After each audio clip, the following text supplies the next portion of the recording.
Earth, home to many ethnicities, cultures, religions, and beliefs, and no place is home to more of a variety than the large melting pot known as America.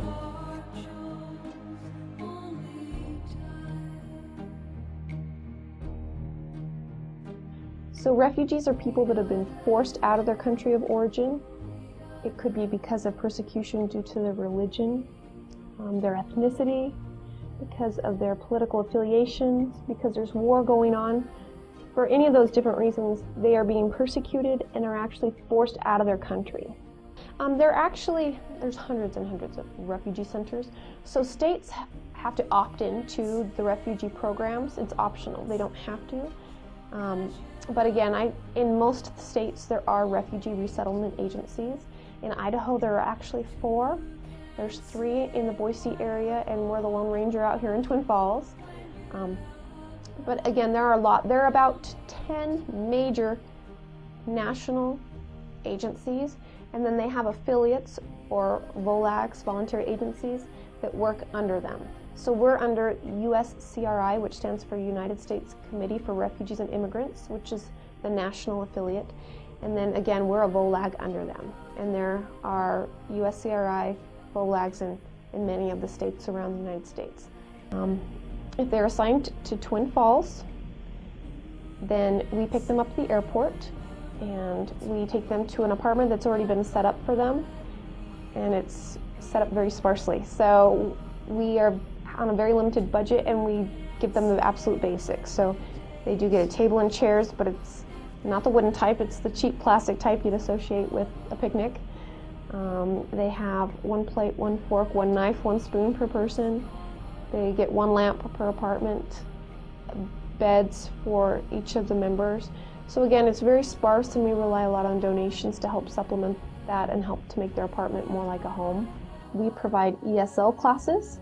So Monday through Thursday, for 2 hours at a time, they come to learn English class here at the Refugee Center, and we provide the transportation for that.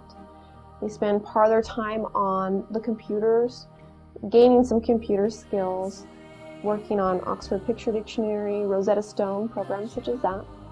We also have teachers where they work in larger classes or in smaller groups, so one-on-one with teachers and tutors. On Fridays we have job classes, and we have employment coordinators that work with the refugees throughout the week and during their time here, helping them learn how to fill out job applications, how to go through a job interview, what employers expect of them here in the United States. And in both the ESL and job classes, we're dealing with every single level imaginable.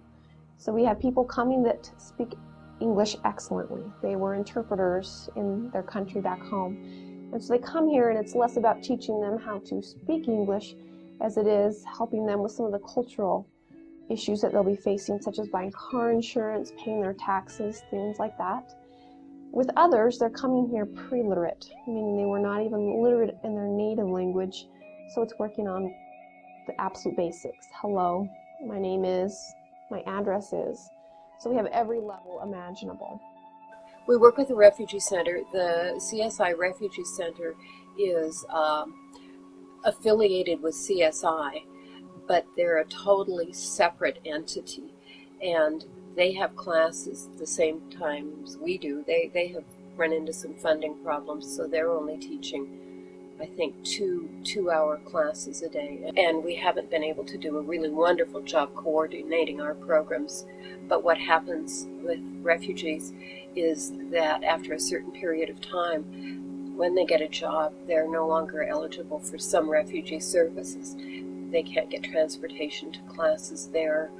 And then because we have a little bit more flexible times, they often come here. But the Refugee Center is the first place a refugee will go and get really, really basic skills. And they also get help with job finding and just daily life, how to function in our society. And in that respect, the Refugee Center does some things we don't, because we're focused more on the language acquisition and not necessarily getting them to a job right then. We'd like to have them have a job that they want to have, not just a job that they have to have because they're going to run out of money.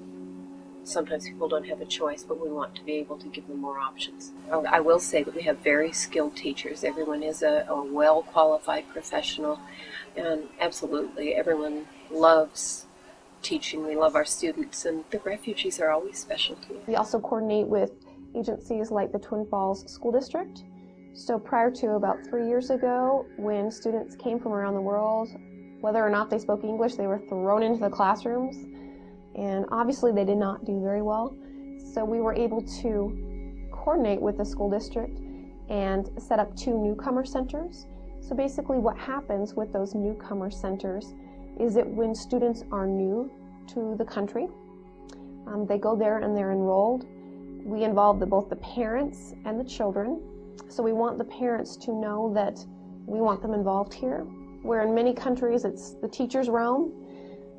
Here we want them to know that we also want parents to be involved, and it's not hands-off. We want them to participate and know what's going on in their children's education. As far as the children, they go to the newcomer centers until they're ready to transition to the regular home schools. So they can learn some academic vocabulary, they can learn the classroom processes, get used to having lunches, to changing classes, all of that before they're thrown into the regular mix of everything. And it's been very successful. And we have a newcomer center at Morningside for kindergarten through 5th and at Robert Stewart for 6th through 12th. And again, it's been a great opportunity for the children to get that heads up that they need. We also do refugee summer school in the summers with volunteer base. We have collaboration with St. Luke's in providing maternity classes for ladies that are expecting. We coordinate with Master Gardeners Club to do our garden plots in the summer. So we constantly are doing different activities to get the refugees involved in the community and to get the community aware of refugee issues, and just have those collaborations there. Throughout this whole process, we rely a lot on volunteer support. So we have volunteers that come in and tutor English. We have volunteers that help with transportation. We have what we call social or cultural ambassadors. It's just a fancy way of saying that they befriend a refugee family that's new to the area. They maybe practice English with them and drive them to the grocery store. But it's more than that. It's more about meeting with them on a weekly basis, letting them know that we care here in the community, and just helping them to navigate and then begin to integrate within our community. They teach the refugees about American culture, what to expect, what's normal, while the refugees have the chance to share a little bit about their background and history and their food and holidays. So it's a great cultural exchange that happens. A lot of people, when they hear there's a refugee center in Twin Falls, why Twin Falls of all places? It's actually a wonderful site. We're a really good size. We're not too small that we don't have services to provide the refugees, but we're also not too big that they get lost in the hustle and bustle of life. So we have a great community as far as volunteer support and community support. We're constantly getting donations of clothing, things for their houses. We have a huge amount of people that help as a volunteer corps with anything that we're needing. So we're preparing for an Easter egg hunt. We have people bringing in candies and eggs for that. We do the summer school where we have a base of around 60 volunteers that come in, they take their time from their vacations and come in and help with the summer school for the refugee children. You name it, we have volunteers that are there to support. So it's a great community as far as support goes. Also, as far as services we provide, I think we have a great system going for us. We have what we would call a one-stop shop. So we kind of provide most of our services in-house. We have a medical scheduler who helps them with, when they initially get here, they are required to go through a health screening at the health department. We help them with any follow-up medical appointments or dental appointments they may have. We also help, we have a benefits coordinator, so when they initially come to the United States, they qualify for food stamps and Medicaid. We have 2 case managers that help. We have refugee cash assistance that they get for a limited amount of time to help them pay their Idaho Power bills, their phone bills, those things until they're up on their feet. We also have great relationships with some of our employers. Since the Refugee Center has been in Twin Falls area since around 1980, our employment coordinators have been able to establish really good relationships with some of the factories and the companies here locally. So we have great relationships with agencies like Lamb Weston or ConAgra Foods, some of the factories here that process potatoes and other farm products. We also have people that work on the dairies over in Jerome, people that work at Cactus Pete's in Jackpot, Nevada. So a lot of these agencies we've been working with for a long time, and we have great relationships with them. We try to do some different activities with them, what we call cultural classes or events. So we do cooking classes with them, where a lot of times they'll go into the stores and they have no idea. They're not used to having this huge selection. They don't know what a lot of the foods are. Similar to if you were to go into another country, you'd probably have no clue what a lot of things were or how to prepare them. And so we teach them different things. Just a few weeks ago, we taught them how to make pancakes, and they got to try something new that they hear about a lot but weren't sure what they were. Again, we do the gardening. They absolutely love gardening. It's not work to them. It's something they did in their homes, and they want to be able to do that as well to provide for their family.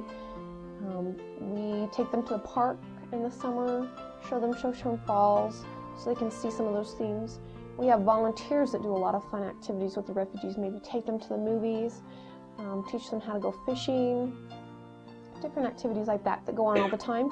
We also always do a big celebration in the summer in conjunction with World Refugee Day. So if you go out to the city park, we do a big celebration this summer where they bring tons of their food.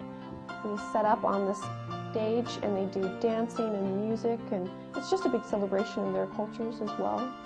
And so we try to do activities like that that make them feel welcome here in our community and not actually give them the chance to share their cultural background with Twin Falls communities.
My favorite food in America